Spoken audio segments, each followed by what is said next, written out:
শুভ সকাল বন্ধুরা, সবাই কেমন আছো? আশা করি ভালোই আছো, আর আমরাও ভালোই আছি। আজকে সকালবেলা একটা ধোকা খেয়ে গেছি। চা বানাইতে গেছি, ওই সময় দেখি গ্যাস শেষ হয়ে গেল। তারপরে ওই যে আবার উনুন জ্বালায়, তারপরে ওর মধ্যে বাকি চা বানাইলাম।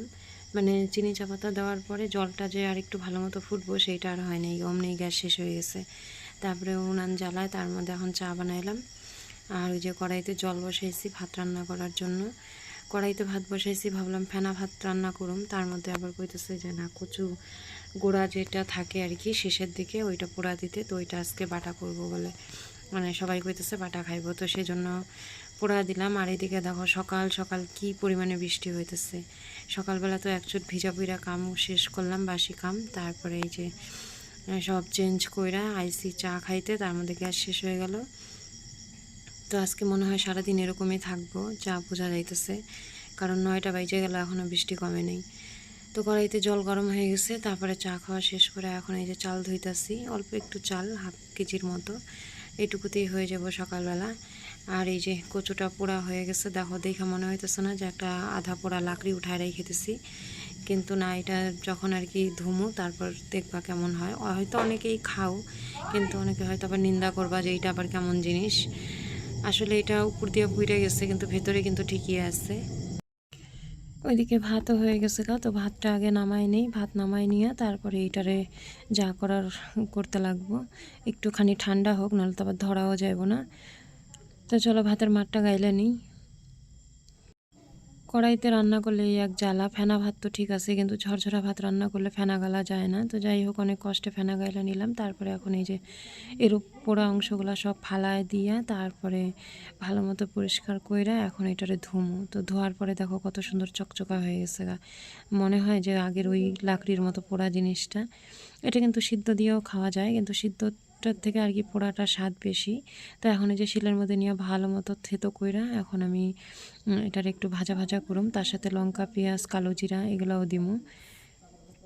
তো থেতো করা হয়ে গেছে, এখন চলো কড়াইতে তেল দিয়ে দিই। তো যে তরকারি মানে যেটাতে রান্না করি ওই কড়াইটা তো ভাত রান্না করছি, তো এখন এই কড়াইটার মধ্যেই দিয়ে দিলাম লঙ্কা, পেঁয়াজ, একটু ভালো মতো ভাজা ভাজা কইরা নিয়ে তারপরে লাস্টে একটু কালো জিরা দিব, কারণ আগে কালো জিরা দিলে তো কালো জিরাটা পুইরা ছাই হয়ে যাবো গা, সেজন্য একটু পরে দিলাম। ব্যাস এখন এগুলো নামাই নিব, নামাই নিয়ে আর তেল দিব না, কারণ ওই পেঁয়াজ ভাজার মধ্যে অনেক তেল হয়ে গেছে গা। এখন এর মধ্যে কচুটা দিয়া ভালো মতো নাড়াচাড়া করে একটু ভাজা ভাজা করে, সাথে একটু হলুদ লবণও দিমু, তাহলে কালারটা সুন্দর হইব হলুদ দিলে পরে। তো এই তো হলুদ লবণ সব দিয়ে দিছি, দিয়ে এখন আর একটু ভালো মতো নাড়াচাড়া কইরা শিলের মধ্যেই এখন নামাই নিমু। নামাইয়া চলো বাইটা নেই। তো এই যে দেখো এদিকে সবার খিদাও পায়ে গেছে, বৃষ্টিতে কিন্তু কোনো কাজকর্ম কিচ্ছু নাই, কিন্তু পেট কিন্তু মানে না, পেটে কিন্তু টাইম টাইম ঠিকই খাওন দিতে লাগে। তো যাই হোক, বাটাটা এটা নেই। আর এদিকে সমুদ্র পাপা ভাত হয়ে গেছে, তার মধ্যেই গেল আরেক জায়গায় কাজের জন্য, ডাকছে মাপ নেওয়ার জন্য। তা আমি অনেকবার করে কইলাম যে ভাত হয়ে গেছে, খাওয়াটা খাইয়ে যাও, কইলো না, আইসা একবারে শান্তি মতো খামু। তো দেখি কখন আসে। তো বাটাটা উঠায় রাইখা নিয়ে এখন যতগুলো বাসন বার হয়েছে, চার বাসন টাসন সব নিয়ে আইসা পড়ছি এই যে কলপারে। এখন বৃষ্টি কিন্তু পড়তেই আছে, তবে সকালের থেকে এখন একটু কমছে। তো এই বৃষ্টিতে আমাকে মহিলা মানুষের জন্য কোনো ব্যাপার না, এইটুকু সারাদিন ভিজতেই লাগে বর্ষাকালে, এই ভিজি এই শুকাই, এইভাবেই দিন পার হয়। তো চলো বাসনগুলো মাইজা মুইজা নিয়ে যাই, তারপরে আবার সবাইরে ভাত দিতে লাগবো। বেলা বেজে গেছে প্রায় 10টার মতন। ওদিকে ছেলেটা ওরও সকাল থেকে কিছুই খায় নাই, যদি হরলিক্স থাকে, দুধ থাকে, তাহলে একটু খায়, নাহলে পরে ওই সকাল থেকে না খাইয়েই থাকে, কখন ভাত হইব সেই অপেক্ষায় থাকে।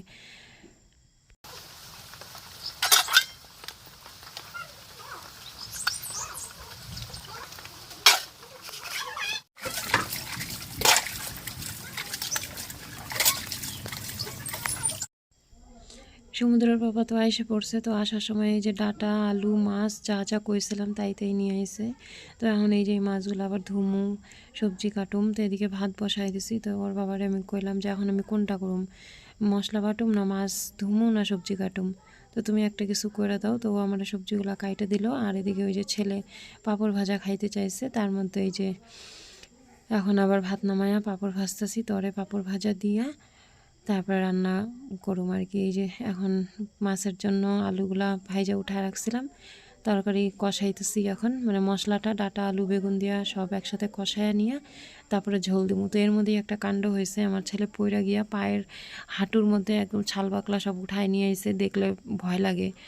তো এই দুপুরবেলা এখন আর কই নিয়ে যাবো, তো স্নান টান করায়া একটু ওষুধ লাগায় তারপরে যে পাঁপড় ভেজে দিলাম, ওগুলা খাইলো, খায় এখন ঘরে শুয়ে রয়েছে। তো দুপুরের খাওয়া দাওয়া হলে তারপর নিয়ে যেতে লাগবো ডাক্তার কাছে। তো এর মধ্যে দেখো অম্বুবাচি লাগিয়ে গেছে, তো অম্বুবাচি লাগলে নাকি কালা কচুর শাক খাইতে লাগে, তো কচুর শাক নিয়ে এসে সমুদ্রের পিসি আমার কাইটা ধুইয়া সব রেডি করে দিল। আর এদিকে যে মাছের ঝোলও হয়ে গেছে, তো মাছটা ঢাইলা দিতে চাইছিলাম, পারলাম না, তো এখন এই যে চিনি দিয়ে দিলাম।